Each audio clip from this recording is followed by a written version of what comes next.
estar en este espacio, sin duda alguna. Como lo presentaron, yo soy orgullosamente profe, y soy profe de tecnología e informática desde hace 16 años, imagínense. Con niños y niñas de grado 10º y 11, y hoy quiero contarles algo. Les voy a compartir el quinto elemento de la educación. ¿Alguien vio la película El Quinto Elemento? ¿Sí? ¿Cuál era el quinto elemento? ¿Lo recuerdan? El amor, esa chispa que nos mueve cada día. Y efectivamente yo quiero hacerles una invitación a partir de lo que les voy a compartir. Ustedes van a pensar cuál es ese quinto elemento en ustedes. ¿Listo? Porque yo les voy a compartir cómo lo descubrí. Y les voy a mostrar efectivamente parte de esa experiencia. Aquí ven la imagen que mis estudiantes dibujan sobre mí. ¿Cómo me ven? Y eso es algo bien interesante. ¿Por qué? Porque me dicen la profe morada. ¿Y por qué? Porque imagínense que yo desde hace unos años decidí sumarme y formar parte de la línea púrpura para defender y luchar por los derechos de las niñas, niños, de los hombres y de las mujeres, para decirle no a la violencia. ¿Y todo por qué? Porque como profesora tuve esa experiencia en donde perdí una de mis estudiantes. A partir de allí les voy a contar lo que ven en pantalla son los elementos que componen el quinto elemento. El primero que van a ver allí es precisamente el aire. ¿A qué se refiere el aire? Al contexto, las experiencias. Algo supremamente importante porque no tomamos decisiones de acuerdo a lo que creemos, sino a la realidad, basados en datos. Luego vemos las semillas, que son el aprendizaje, que es lo que yo siembro en mis estudiantes. Posterior a ello, el fuego, que es el profe, la guía, quien inspira, quien llena también de esa magia y chispa. Y viene el agua con nuestros estudiantes para identificar todo ese potencial que tienen ellos. A partir de allí, imagínense, les voy a contar una historia que mueve mi corazón. Hace unos años, en clase, una de mis estudiantes, en clase de informática, se le cayó una venda del brazo. ¿Y qué encontré yo ahí? Se estaba cortando el brazo hasta el codo. Ella me miró a los ojos y me dijo: profe, te vas a decepcionar de mí. Yo le dije: no te preocupes, hablamos al terminar la clase.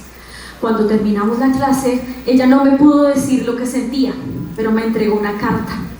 Y en la carta me dijo que si a ella lo hubieran ayudado desde que ella era niña, quizás las cosas serían diferentes.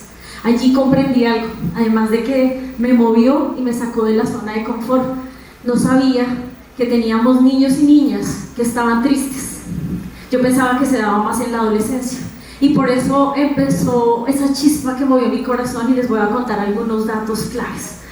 Por lo general, yo siempre estaba trabajando como profe de tecnología, diseño y desarrollo de algunos recursos para la activación de los sentidos, ¿sí?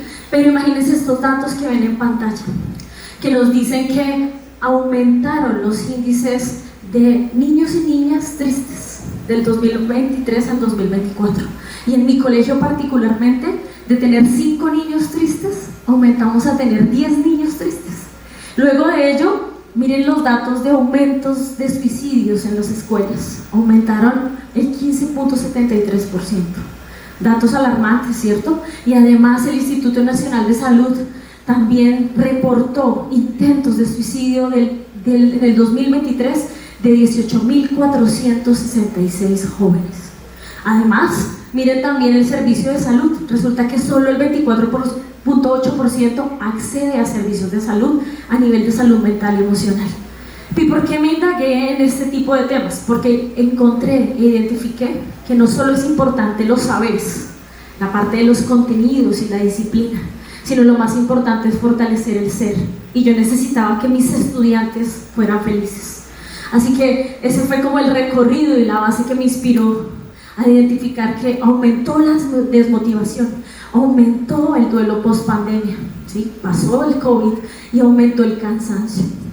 Y a partir de allí empecé a identificar qué podía hacer, porque como profesores buscamos estrategias para solucionar problemas.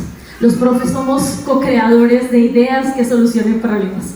Y encontré las narrativas transmedia para empezar a contar historias. Porque todos los medios cuentan, pero contar historias desde el video, el audio, el texto y el juego. Porque entendí algo bien interesante, y es que mis estudiantes no todos son iguales. Y si yo les preguntara a ustedes, no todos aprendemos de la misma forma. Algunos somos visuales, auditivos, kinestésicos o multisensoriales. Entonces eso fue como el foco que entendí, conectar el ser con el saber para que mis estudiantes lograran hacer. Y otro elemento importante, utilizar la tecnología para activar los sentidos, desde lo visual, lo auditivo y lo kinestésico. Y a partir de allí encontré a alguien muy interesante. ¿Ustedes conocen a Andrea Guzmán Mesa? ¿Alguien de pronto? Y también, como nos van a ver virtualmente, interesante que nos cuenten. Les voy a contar quién es ella. Una joven colombiana que nació en el sur de la ciudad de Bogotá y soñaba en aprender inglés. Le dijo a su mamá que su sueño era aprender inglés. Ella le dijo, póngase a ver películas y series en inglés para que pueda aprender. Pero ¿saben qué pasó? Ella se encontró con la serie Cosmos de Carl Sagan. Y ahora Andrea está en la NASA. Pero ¿saben qué pasa? No la conocíamos. Ella creó el proyecto Chia, y que consiste en buscar cuántos hombres y mujeres, en especial mujeres, están haciendo ciencia alrededor del mundo. Y en el 2018 se encontró con 60 mujeres colombianas haciendo ciencia. Levanten la mano, ¿quién conoce 60 mujeres científicas en el mundo? Pero conocemos otras cosas. La tarea para hoy es que conozcamos esas mujeres. Y a partir de allí también vienen los referentes de cómo empecé a integrar el juego en mi desarrollo de proyectos. Y uno de mis referentes es Carl Kapp, que pensaba que el juego lo podíamos integrar, o las mecánicas del juego, a través de la gamificación. Lo mismo Jane McGonigal, porque ella decía que el juego lo podemos potenciar para la parte del ser, que era lo que yo quería potenciar, ¿recuerdan? Y además Sebastián Detterding dijo, es que el aprendizaje se ha convertido en experiencias, y eso es lo que tenemos que empezar a desarrollar. Y a partir de allí, imagínense lo que me inventé. Es decir, los colombianos y colombianas somos prosumidores, sí. Y me creé este proyecto. ¿Por qué? Porque tuve un problema de lo que les estaba contando. Y este fue mi primer desarrollo. Es un software que reconoce la voz y la traduce a lengua de señas colombiana. ¿Cómo pasé de la teoría a la práctica? ¿Saben por qué lo inventé? Porque entendí que las personas sordas, su lengua de señas colombiana es su lengua materna, y el español les texto escrito en la segunda lengua. Y empezamos a integrar este tipo de sistemas. Esto es inteligencia artificial, no solo ChatGPT, Gemini o Copilot, sino hay un montón de desarrollos, y esto es entrenamiento de máquina. Y decía la palabra hola y salía la representación de la lengua de señas en 3D y hacía el deletreo de la palabra, porque estábamos utilizando este modelo, y además el texto del español. Pero pasó algo mucho más chévere. Imagínense que me voy a trabajar con los médicos, y ahorita en un momento también van a escuchar a un médico porque somos de diferentes perfiles, y entendí la importancia de trabajar entre diferentes áreas y disciplinas. El médico que me enseñó, y les cuento, que nosotros tenemos el componente P300. ¿Lo habían escuchado? ¿No?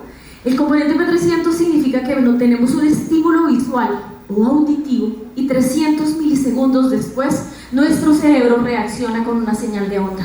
Nuevamente, un patrón de comparación, inteligencia artificial y entrenamiento de máquina. ¿Qué hacía el proyecto? Reconocía las señales electroencefalográficas y las traducía al lenguaje verbal escrito para las personas sordas, para aprender también este tipo de interacciones con las personas. Llegué a ser profe en la Universidad Santo Tomás, y le cuento esta historia que les cuento a ustedes. Y mis estudiantes me dijeron, profe, desarrollemos el proyecto para aplicación móvil, porque las personas acceden mucho a celular. Y pasó que creamos la aplicación, pero uno de los estudiantes dijo, no solo voz, pongámosle texto, porque es parte de los procesos. Adicional a ello, llego también a la universidad y me llevo a mis estudiantes al colegio. Y aquí encontramos algo bien interesante, el reto de aprender a seguir instrucciones, a potenciar la lectura y la escritura. Y diseñamos lo que ven en pantalla, se llama City Play. Es un videojuego orgullosamente 100% colombiano, en donde empezamos a identificar también esa relación conmigo mismo, con el medio y con los demás. Y bien, 3 robots que eran los que hacían que los niños y las niñas siguieran instrucciones. ¿Saben qué fue lo interesante? Trabajamos co-creación. Los niños nos decían qué querían ver en el videojuego, y en este videojuego no se pierde la vida. Llegó la pandemia y los niños nos dijeron, cuando perdamos, nos daba COVID.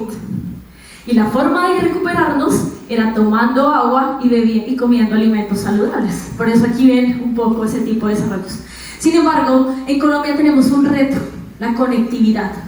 En zonas urbanas es entre el 60 al 65% de conectividad y en zonas rurales del 10 al 15%. Por lo tanto, tuve muchos estudiantes en pandemia que nunca los vi. Así que pensemos en que la tecnología no es solo un dispositivo, no es el celular, la tablet y el computador. También son recursos análogos y nos inspiramos en el juego Twister y creamos un tapete para que los niños pudieran jugar sin necesidad de dispositivos. Porque la tecnología, recuerden, no es solo un computador. Luego viene algo súper interesante. ¿Recuerdan la historia con la que empecé de mi estudiante que se cortaba? Me inspiré en la película Intensamente y les conté la historia a mis estudiantes y con ellos desarrollamos Monster Mood, que también es un recurso análogo, un juego físico, para que los niños pudieran identificar las emociones y aprender a gestionarlas. Pero integramos algo interesante, realidad aumentada. Los niños leían los rompecabezas y el monstruo salía en 3D. Miren los monstruos cómo quedaron. Los monstruos no se llaman alegría, tristeza e ira. Los niños les pusieron nombres y dijeron que tenían personalidad. Y finalmente, este es mi proyecto de doctorado que me gusta un montón porque seguí en esa misma línea de salir de la zona de confort y empecé a crear el modelo de verbalización de Grothberg. ¿Qué es eso? Es verbalizar la resiliencia. ¿A qué se refiere? A que nosotros tenemos, y lo conecté con las semillas del aprendizaje. Nosotros somos, soy el profe, la guía. Nosotros estamos, el contexto, las experiencias. Nosotros podemos ser estudiante e identificar sus potenciales. Este trabajo articulado y en equipo me permitió identificar que yo puedo, yo soy, yo estoy y yo creo, para verbalizar la resiliencia. Entonces, ¿cuál fue mi quinto elemento? La resiliencia. Ese fue el catalizador que orientó mi sentido para ser profe, para levantarme cada mañana a pesar de los retos que se tienen en el proceso de enseñanza y aprendizaje, para querer decir que sí creo en el poder de la transformación de la educación. Así que aquí les cierro con los dibujos que hacen mis estudiantes y mi familia de mí, y muchas gracias por este espacio.